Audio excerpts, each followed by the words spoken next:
আসসালামু আলাইকুম ওয়া রাহমাতুল্লাহি ওয়া বারাকাতুহু।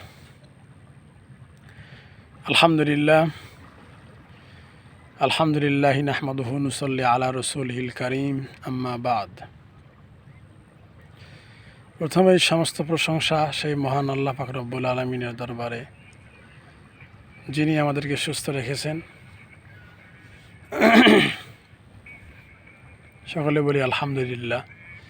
সেই সাথে দরুদ ও সালাম পেশ করি সাইয়্যিদুল মুরসালিন, যিনি আমাদের ধর্ম শিক্ষা দিয়েছেন, যিনি সঠিক পথ শিক্ষা দিয়েছেন, সেই রাসূলের প্রতি সকলে দরুদ ও সালাম পেশ করি। সকলে বলি সাল্লাল্লাহু আলাইহি ওয়াসাল্লাম। আজকের ভিডিওর টপিক হচ্ছে, এবারে আমাদের 2025 সালের এসএসসি পরীক্ষার্থীর ছোট ভাই ও বোনেদের উদ্দেশ্যে এবং 26 সাল অর্থাৎ আগামীতে যারা এসএসসি পরীক্ষা বা অন্যান্য পরীক্ষায় অংশগ্রহণ করবে তাদের জন্য একটি সতর্কতামূলক এবং শিক্ষণীয় ভিডিও।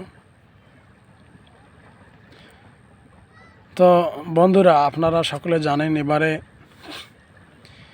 2025 সালের এসএসসি পরীক্ষায় প্রায় 20 লক্ষের অধিক শিক্ষার্থী পরীক্ষায় অংশগ্রহণ করে।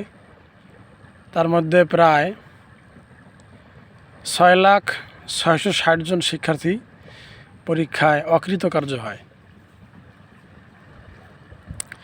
এটা মূলত হওয়ার কারণ শিক্ষার্থীদের অবহেলা, তাদের পড়াশোনা ঠিকমতো না করা, এবং যে পূর্বে ফ্যাসিস্ট সরকার ছিল তাদের শাসনামলে যেভাবে পরীক্ষায় সুযোগ সুবিধা ছিল, তারপর মাস্টাররা যেভাবে খাতার মধ্যে মার্ক দিত, সেই সুযোগ সুবিধাগুলো এবারে দেয়া হয়নি।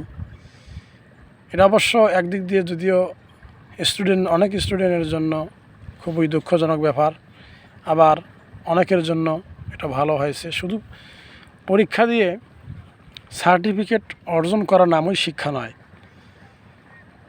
পড়াশোনা করে জ্ঞান অর্জন করার নামই হচ্ছে আসল শিক্ষা।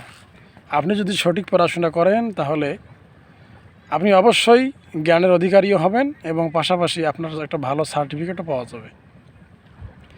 তো আমি এতটুকুই বলবো, যারা 2025 সালে এই পরীক্ষা দিয়ে কৃতকার্য হয়েছে তাদের শুভেচ্ছা এবং অভিনন্দন, এবং যে ভাই বোনেরা পরীক্ষায় অকৃতকার্য হয়েছে তাদের জন্য সমবেদনা প্রকাশ করছি এবং তাদের উদ্দেশ্যে বলতেছি যে তোমাদের ভেঙে পড়ার কোনো কারণ নেই।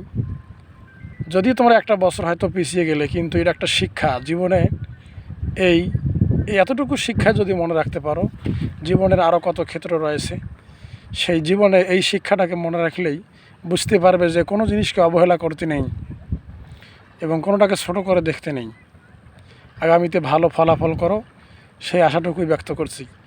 এবং যারা ছোট আছো তাদের উদ্দেশ্যে বলতেছি যে তোমরা এ থেকে শিক্ষা নাও যে তোমাদের বড় ভাই বোনেরা পরীক্ষায় ফেল করেছে এই জন্য যে তারা শুধুমাত্র অবহেলা করেছে, পড়াশোনা ঠিকমতো করেনি, সুযোগ সুবিধার আশায় ছিল।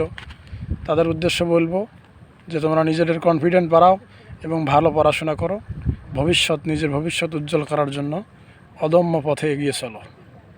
সকলে ভালো থাকেন, সুস্থ থাকেন এবং ভিডিওগুলো লাইক, কমেন্ট, শেয়ার করবেন। আশা করি ভালো লাগলে সকলের কাছে শেয়ার করবেন, সাপোর্ট দিবেন। ভবিষ্যতে ইনশাআল্লাহ ভালো ভালো ভিডিও করার চেষ্টা করব। সকলে ভালো থাকেন। আসসালামু আলাইকুম ওয়া রাহমাতুল্লাহি ওয়া বারাকাতুহু।